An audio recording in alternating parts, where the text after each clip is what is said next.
Olá, pessoal. Vamos finalizar aqui só essa parte de adensamento, tá? A parte de evolução do adensamento com o tempo, eu vou deixar para que vocês estudem, quando vocês tiverem um tempinho.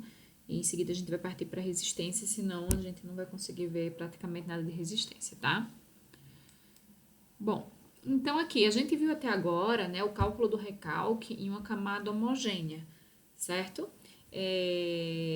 Mesmo que a gente tenha uma camada homogênea, a distribuição de tensão daquele carregamento que é colocado na superfície, ele é diferente ao longo do perfil de solo, como a gente já viu. Vocês concordam?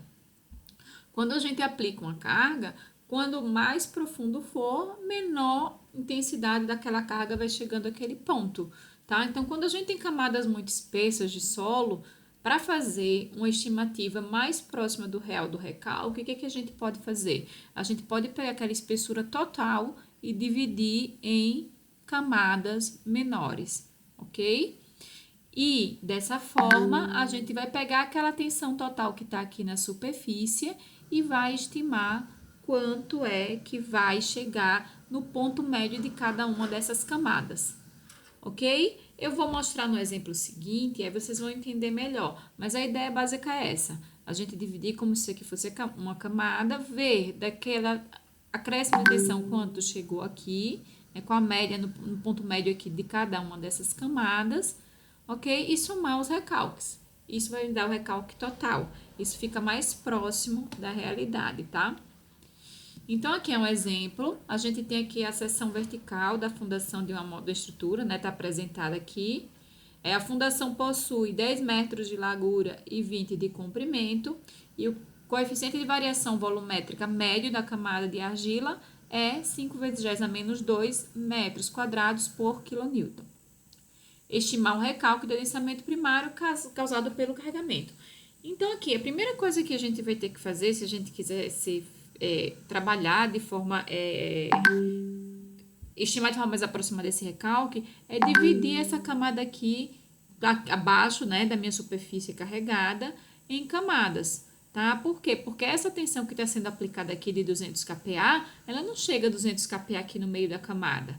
Não é isso? A gente já viu isso quando a gente aplica um carregamento externo, ao longo da profundidade, o que chega no solo em determinados pontos é diferente, é menor.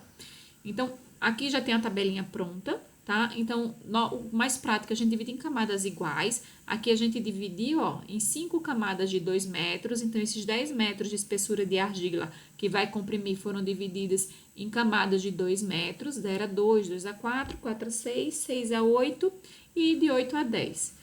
Ok? Então, na camada de 0 a 2 metros, a gente vai pegar o ponto médio dela, que é 1 metro de profundidade.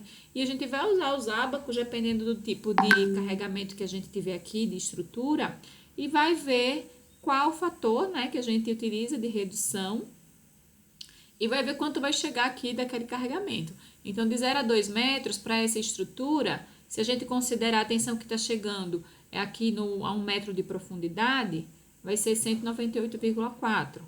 Aqui, nessa outra camada de 2 a 4 metros, a gente já vai ter o quê? O ponto médio vai ser 3 metros e vai chegar a 190,2. E assim vai reduzindo ao longo da profundidade.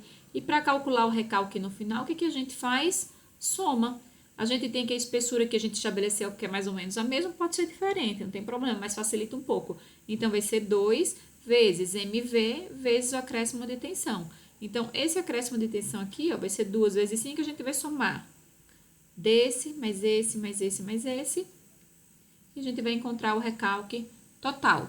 Como exercício, vocês podem tentar fazer essa estimativa levando em consideração como essa tensão chegando só no ponto médio aqui, para vocês verem mais ou menos qual será a diferença, ok? Então, de recalque é isso que a gente vai ver. A estimativa de recalque ao longo do tempo, a gente vai ver como eu posso passar isso para vocês em um outro momento.